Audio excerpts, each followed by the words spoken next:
Hey guys, Tony here. So let's start this conversation off a little different. You guys have heard the videos, is it worth becoming a therapist? Those videos are primarily targeting people who are not in physical therapy school yet, pre-PT students.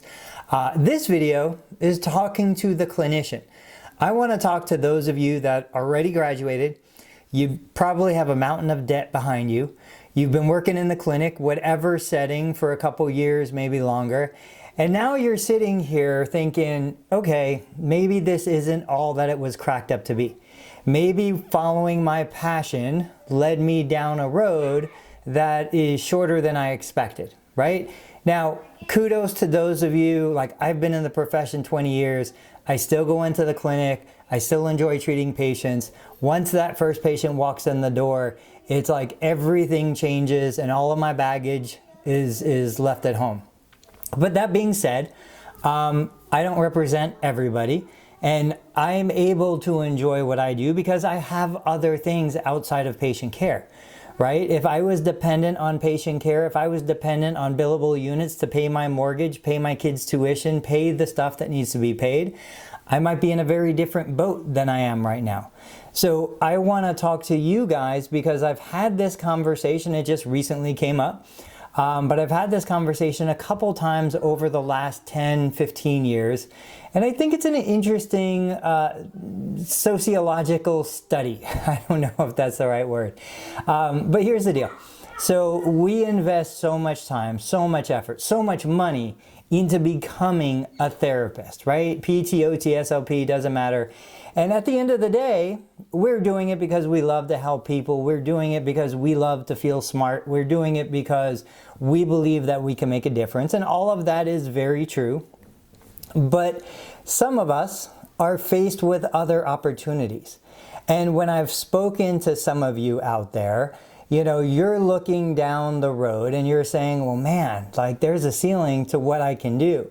No matter how great of a therapist I become, I've only got so many billable units in a day. Even if I go cash-based and even if I go to $250 a session or whatever the charge is, there's still a limit.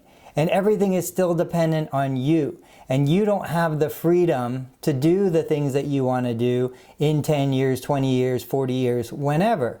So I think it's interesting when I look at somebody, and I recently had just an incredible honor of talking to somebody who had another business opportunity, and that other business opportunity was just as enjoyable as patient care. Probably a little bit less frustrating, but that might just be because he's not down that road yet.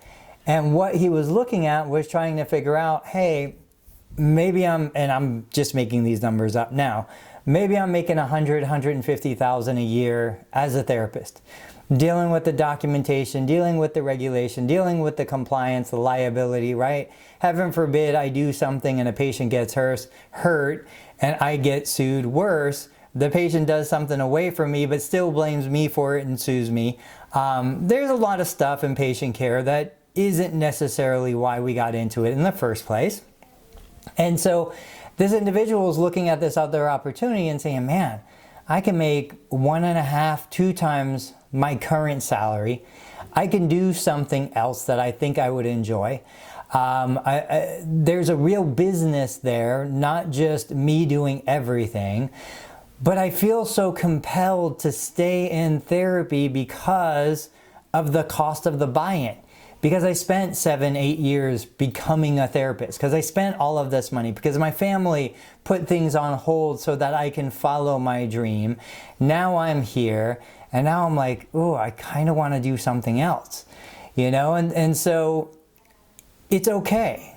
It's okay. I think we think if we're not treating patients that all of the knowledge in our head just vanishes into ether. I think we think that it was a waste of time and money to become a therapist. Well, you're here. We're done. Like that boat has sailed. Now we need to look forward. We need to look at the future.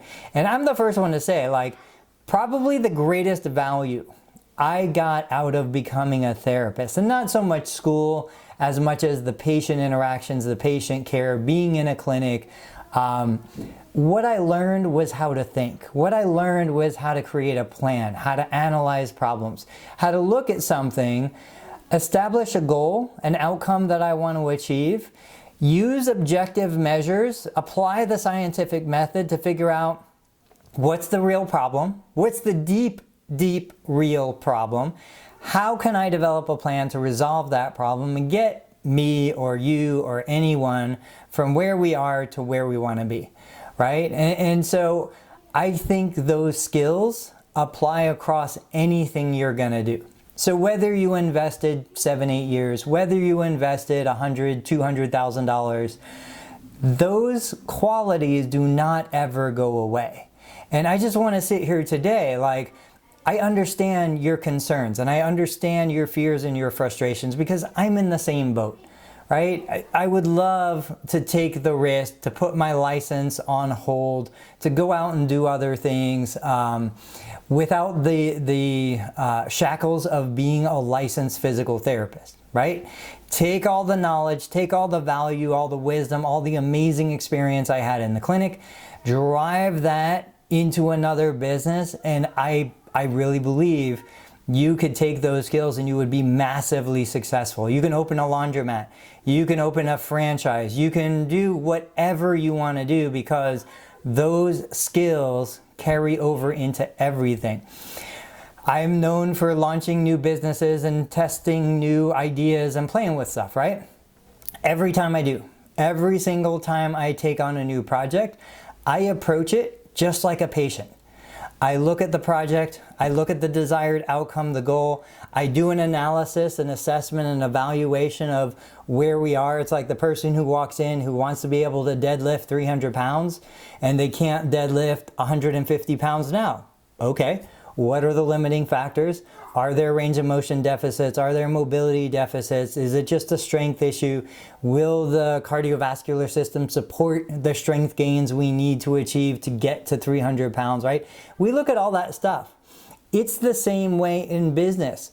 If I'm looking at a digital course that I want to put out, I look at why. Why do I want to do this right now? Is it really going to provide a sizable impact to my balance sheet? Am I going to see the money in my bank account, and is it going to make a difference?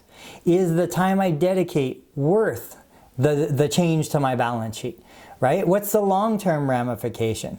What happens if this is something that all of a sudden ties me down for the next 2 or 3 years? For me, I just wouldn't do it. These are all critical thinking skills that were developed in the clinic with real patients sitting in front of me. So the purpose of this entire video is just to say, look, I get it. I feel those same insecurities. I feel those same frustrations. I can never tell you what to do, nor would I ever try. But I would say that based on the responses I saw in my original post, there are lots of therapists out there right now struggling with these same kinds of issues. Therapists who know I'm away from my family for 40, 50 hours a week. I've got all this documentation piling up. I'm treating a caseload that maybe doesn't necessarily value what I do as much as I value what I do. And at the end of the day, when I go home, the 8 or 10 hours I spent in the clinic and whatever I was paid, it's done. It stops. There's no more residual income coming in from the time that I invested. And what that means is that I'm not really building anything. You know, if I take a step out and I go and I build a business lives in perpetuity. A business is separate from me. I can put 10 hours into a business and receive residual income as long as the business survives. Whereas I could do 10 hours of patient care, receive immediate income, but then it's done. There is no residual income from that. Yes, you can invest, you can put it in the stock market, you can do whatever. But building a business, getting out and leveraging your knowledge, your resources, the skill sets you have developed, I think are hugely valuable. And I don't want you to think if you do something else, you're wasting the last 7, 8, 12 years of your life, because you're not. It took you those years to get to where you are now so you can take the next step. You know, it's just like that patient that's scared to be discharged because they don't know what's going to happen. You are in that patient's shoes right now. So if you have that calling, if you feel compelled, if you know, hey, there is something better on the other side. It doesn't mean you have to quit the profession forever, and it doesn't mean that you have to burn your bridges, burn your boats and you can never go back. No, go do it. Go do the stuff you want to do. And you know what? At the end of the day, if you fail, because I fail constantly, you pick yourself up, you dust off your pants, your khakis, you dust off your khakis, you come back to patient care, you build up your bank account again, and then you go try what you want to try in the future. Guys, I hope this was helpful. Your comments mean so much to me. They are so inspiring. I love to see all the stuff that you guys share, you are so generous as a community, which of course, because you're therapists, but seriously, like your generosity and sharing your experiences and your time is just uncanny. So guys, thank you all so much. I will catch you on the next video.